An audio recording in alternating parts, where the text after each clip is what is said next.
Kan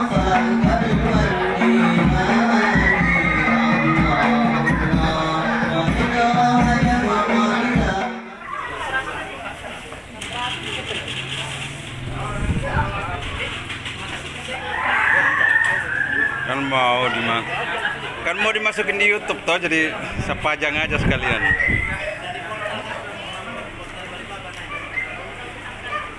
YouTube lebih abadi.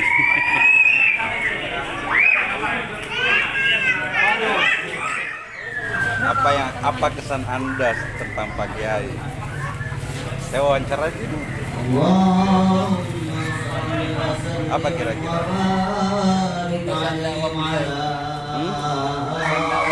Dakwah beliau ya, seperti tadi dijelaskan tadi. Ya. Dia itu semangat, tidak mau Bisa diam.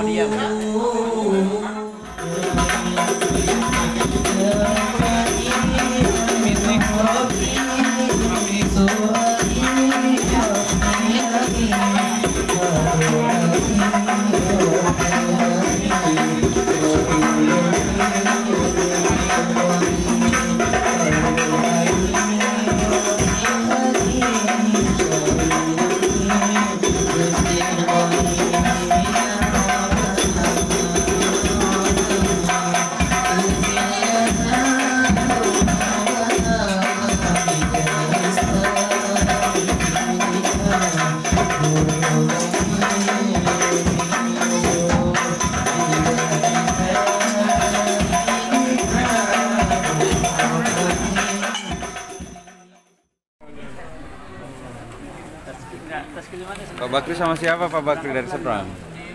Sendiri, Masya Allah.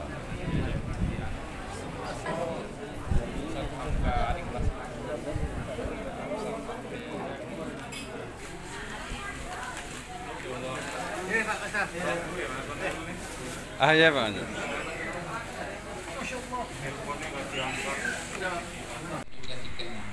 Karena ada kelompok manusia ya yang tidak dikenal di dunia dan tidak dikenal di langit sana ada ya.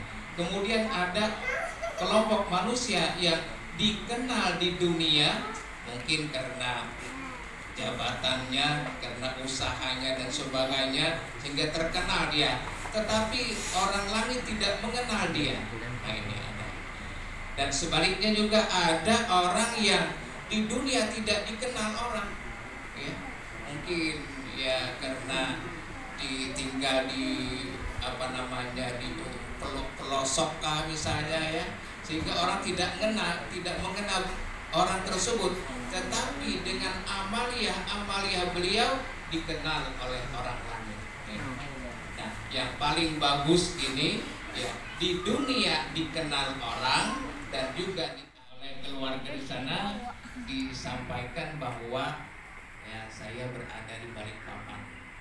Maka kebetulan beliau berkunjung ke Balikpapan ini tahun berapa saya lupa tahunnya itu ya. Ketika itu ya saya lagi tugas jadi khotib di Masjid Al-Mu'minah Balikpapan yang sekarang ada Jabal Rahmah. Ketika saya berada di mimbar ya, tiba-tiba beliau ada di depan saya. Jadi artinya beliau mencari mungkin sampai ke rumah saya. Waktu itu saya dipercaya menjadi imam masjid Al-Ihsan Gunung Sari Ilir. Kemudian mungkin disampaikan oleh istri saya bahwa saya khatib di Masjid Al-Mumtahinah Gunung Balikpapan. Maka beliau mencari saya. Alhamdulillah ketemu dan membawa beliau ke Gunung Pipa. Ketika itu ada teman di sana.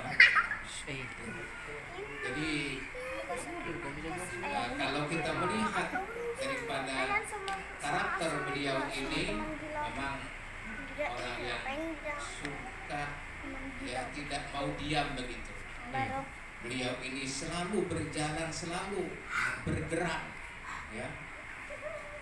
Kalau ingin istirahat diam nanti kata beliau Kalau sudah dikubur baru istirahat. Allah. Saat belum sampai ya harus jalan terus kemana bergerak ya, dalam rangka untuk menyebarkan agama. Nah ini di samping itu beliau silaturahimnya cukup kuat ya, sehingga kemanapun ada ya ada alumni Gontor yang di daerah beliau terus cari ya untuk bersilaturahim kepada para alumni, termasuk ya Ustadz Alfi ya Abi Taufik ya, sekarang beliau sebagai kepala Kemenak Balikpapan. Ya ini juga adalah ya beliau temui ya di Kemenak sana untuk silaturahim pada beliau. Maka apa yang kita lihat, kita saksikan bersama, apa yang beliau lakukan dalam perjalanan hidup ini sungguh hal yang menakjubkan bagi kita. Maka mudah-mudahan apa yang beliau lakukan dalam dakwah Islamiyah ke seluruh Nusantara dan barangkali juga penjuru dunia ini, karena beliau ini bukan miliknya orang Banjarmasin saja, bukan miliknya orang Kalimantan, bukan miliknya orang Indonesia, tetapi beliau ini ya katakan mendunia lah begitu. Pertama ke Bangladesh, ke Pakistan dan daerah-daerah negara tetangga, beliau di sana untuk bersama-sama dengan santri-santri beliau dalam dakwah menyampaikan risalah Islamiyah ini. Jadi oleh karena itu kita melihat apa yang beliau lakukan, perbuatan ini, mudah-mudahan ya beliau ini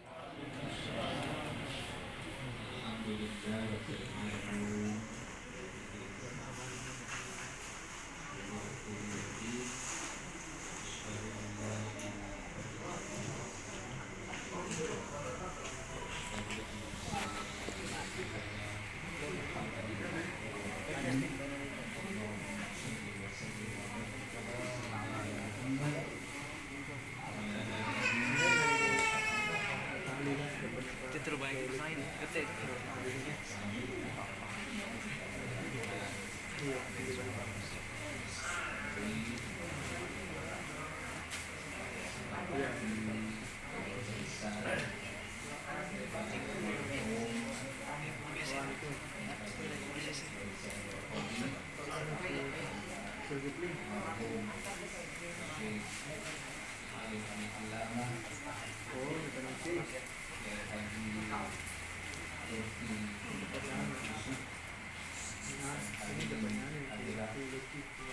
Yang berbahagia, alhamdulillah kita sudah bersama-sama di Jakarta. Saya ketemu beliau lagi, sama-sama naik kapal besar, kalau nggak salah Kambuna atau kapal Tidar, bersama jamaah tabligh yang beliau bawa, yang beliau kumpulkan sungguh luar biasa. Di situ ada Dr. Sabran, ahli hadis, dokter hadis. Di situ juga ada seorang hafiz Quran, namanya Ustadz Junaidi dari Bandung. Lengkap semuanya itu bersama saya di atas kapal. Di kapal itu kami bercerita. Dia bilang, ya Sayyid, ente asal dari mana? Saya asal dari Pontianak, tinggal di Balikpapan, bekerja di Jakarta. Akhir waktu cerita punya cerita, ini kapal mau berlabuh di kota Balikpapan. Alhamdulillah kita sama-sama turun. Pada saat itu beliau ini bingung menentukan tempat di mana yang harus dia singgahi. Ana memberikan jalan keluar. Ya Ustaz, bagaimana supaya nggak pusing-pusing? Rumah saya, rumah Ana dekat garib dengan Masjid Jami Al-Amin. Ahsan, antum masuk ke Masjid Jami Al-Amin. Kebetulan saya pada saat itu masih remaja Masjid Jami Al-Amin. Ala kulli hal jemaah, Ustadz Muhammad Lutfi Yusuf ini masuk di Masjid Jami Al-Amin bersama rombongan-rombongan yang lain. Kemudian dari situlah dakwah beliau ini kami temani ke daerah-daerah tertentu, sampai ke Batam, sampai ke Samarinda, sampai ke Sanata. Kami temani beliau itu bersama Ustadz Abdul Hakim yang tinggal di Hartartura. Nah itu kemudian bertemu dengan Ustadz Mirja Nurhadi Al-Maliki di kota Balikpapan. Kamilah yang mempertemukan. Pada saat itu beliau mencari, Ustadz Lutfi Yusuf mencari kawannya yang pernah satu kuliahan di Mesir Al-Azhar. Dia cari, katanya ada di Balikpapan. Ya Ustadz Mirja Nurhadi alhamdulillah menjadi jamaah Masjid Jami Al-Amin. Ketemu beliau di situ berdua. Kemudian melakukan perjalanan-perjalanan yang lain. Nah saat tahun 92 saat itu kemudian saya berangkat lagi ke Jakarta tahun 93 dan tidak pernah bertemu. Kembali di bulan Agustus 93 kami datang ke Banjar, sempat menginap di rumah beliau di Teluk Dalam. Menginap di rumah beliau 1 minggu. Akhirnya kami diajak ke Kalteng, Kalimantan Tengah berdakwah di tempat orang-orang Dayak yang tidak memiliki agama. Agama mereka masih agama animisme dan dinamisme. Saat itu kita masuk sebuah musola, ada musola kecil bersama beliau. Di situ nggak ada jamaahnya, yang ada ular piton segede paha. Di dakwah beliau cukup dahsyat. Dia bilang, ya Sayyid ta'al. Kenapa? Ini musola nggak ada jamaah, yang ada cuma ular piton segede paha. Akhirnya tuh kita cari akal, kita bakar pelepah-pelepah daun kering sehingga ular itu lari. Kita bersihkan bersama jamaah di Kalteng itu. Belum ada lagi ustadz yang masuk di daerah perbatasan Kalteng dengan Kalsel, yang di situ adalah umat Islam. Dengan gigih beliau mengajak orang-orang di sana masuk agama Islam. Sampai sekarang musolanya itu masih ada. Lalu kita pasang di situ di depannya ada min fadli Rasul. Itu dimulai oleh Muhammad Ustaz Fida Muhammad Lutfi Yusuf. Pada saat itu rombongan saat itu sekitar 40 orang. Dari situlah cikal bakal kita membuka rute agar para mubalik, para ustadz bisa masuk ke Kalimantan Tengah. Itu sekitar tahun 1993. Saya masih ingat bulannya bulan Agustus. Kita masuk di sana. Memang beliau ini tidak kenal yang namanya lelah, yang namanya capek. Beliau senantiasa menyuarakan dakwah Islam. Dakwah beliau itu tidak berorientasi dengan politik. Dakwah beliau itu tidak berorientasi dengan organisasi. Dakwah beliau itu tidak orientasi dengan pemerintah atau negara. Murni dia menjalankan daripada risalah Nabi besar Muhammad SAW. Mudah-mudahan tempat ini menjadi salah satu cikal bakal yang mengikuti beliau. Mudah-mudahan tempat ini menjadi salah satu tempat awal memunculkan kader-kader yang selevel dengan beliau. Kita semuanya harus bersatu. Jangan sampai umat Islam ini dipecah belah. Jangan sampai kita umat Islam ini ada yang ke timur, ada yang ke utara, ada yang ke selatan. Kita mengarah kepada Qiblatullah. Kita mengarah kepada Ka'bah. Kita mengarah ke dengan para habaib, dengan para alim ulama kita, menyebabkan turunnya rahmat daripada Allah. Amin. Turunnya hidayah daripada Allah. Turunnya kebaikan-kebaikan. Yang mana dengan kebaikan-kebaikan datang daripada Allah, maka sebenarnya keburukan akan dijauhkan sejauh-jauhnya. Kami atas nama Ahlul Bait, keluarga besar almarhum Ki Haji Mirza dan almarhum Ki Haji Lutfi Yusuf, mengucapkan marhaban, jazakumullah khair atas kehadiran, atas kedatangan untuk berziarah bersilaturahmi di Pondok Pesantren Al-Azhar Asy-Syarif. Sekali lagi kami atas nama keluarga Ahlul Bait mengucapkan ribuan terima kasih yang sedalam-dalamnya, yang sebesar-besarnya kepada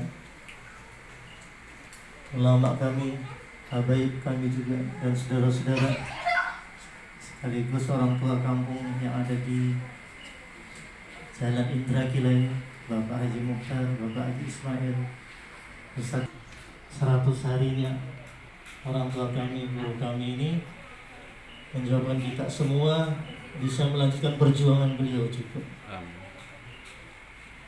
Walaupun usia pondok pesantren Al-Azhar As-Sarif ini kurang lebih 4-3 tahun ya, kampung juga karena berkaitan dengan protokol COVID-19 dari pemerintah, sehingga adik-adik santri kita alhamdulillah sampai hari ini masih ada di pondok pesantren kita ini. Alhamdulillah, summa alhamdulillah, pondok kita mulai kejadian atau mulai adanya COVID tersebut sampai malam hari ini alhamdulillah programnya bisa berjalan terus menerus, baik sholatnya, program pondok juga begitu, sehingga walaupun keadaan kemarin agak sedikit kurang kondusif begitu, tetapi alhamdulillah ya selama kejadian atau keadaan yang kurang kondusif itu tidak mempengaruhi atau tidak mengurangi daripada kegiatan amalan-amalan yang dilakukan di pondok pesantren kita.